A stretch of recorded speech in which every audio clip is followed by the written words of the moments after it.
Do these people count as Protestants? Yes, they would. In my mind, yes, Vegetal, they do. Oh, by the way, I am going to do something live. Guys, so this particular presentation, because I had to postpone for 45 minutes because something came up, I meant to start 45 minutes ago. This presentation I'm going to upload right now to my coffee shop, and I'm going to offer it for $1. Okay, I will save this and publish it right now for $1, so you guys can buy this particular presentation right now from my coffee shop for a single dollar. I'll drop the link in here. That's it. All right.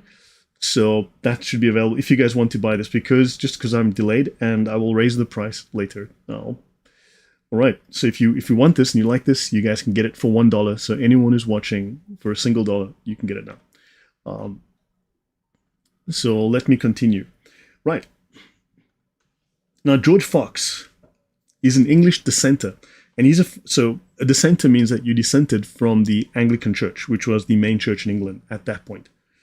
So he was a founder of the religious society of Friends known as the Quakers. He believed that the true faith had been lost in the institutionalized church and that it needed to be restored through an inner light and a direct experience of God, i.e., through nonsense.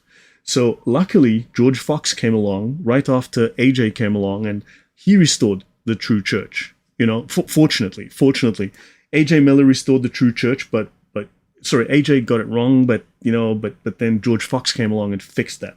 Thank heavens. Thank heavens. Now, he preached the message of spiritual equality and simplicity, like a little bit like, I don't know, Marxist Christianity or socialist Christianity. Jedediah Ramiel, welcome. Neo-Reformationist, Pentagon, so welcome. Right, so his teachings had a significant impact on the religious landscape of England and America. Do not underestimate the impact that these people have had. Right? Do not underestimate the theological and the social impact that these people have had on countries like the entire United States, or significant portions of it. Now, here's a question. Are they evangelical or Lutheran early church fathers? Are they Baptist early church fathers? The answer to that, quite bluntly, is no. But thank you very much, Tree, for the purchase. So, yeah. So now, because there is no historical evidence, therefore they must make claims of lost churches, of fake prophecy and conspiracies. They have to undermine the early church. Now, the early church, from my historical investigations, is the Catholic Church. And they have to undermine the Catholic Church and promote their church. And also they got to say, well, Bible alone, Scripture alone, because history certainly doesn't support their claims. And can we prove the Bible from the Bible? Right? Can you prove the Bible from the Bible? Well, Christianity claims to be a religion that is based in history, that is based on historically known and provable facts. So therefore, history cannot simply be discounted. And yeah, so Sunday worship, let's have a look. Sunday worship did you know that Sunday worship is beast worship? If you worship on a Sunday, you worship the beast. Did you know that? Well, you do now. You heard it here first, guys.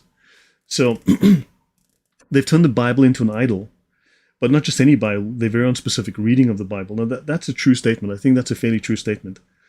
So do the Protestants believe the apostles are sola scriptura? Exactly. That's the joke that I was making with Samuel during the Didache series, which some people actually took seriously, which is really... Okay, so Latter-day Saints, that's your Mormons. They believe that following the resurrection of Jesus Christ and the death of the original apostles, a great apostasy took God's authorized servants from the earth, and with them, direct revelation from God.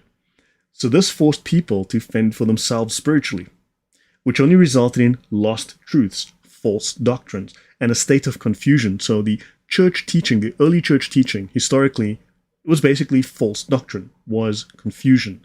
And luckily, the Mormons came along and restored true Christianity. So fortunately, we've got hundreds of people who fixed Christianity and brought true Christianity.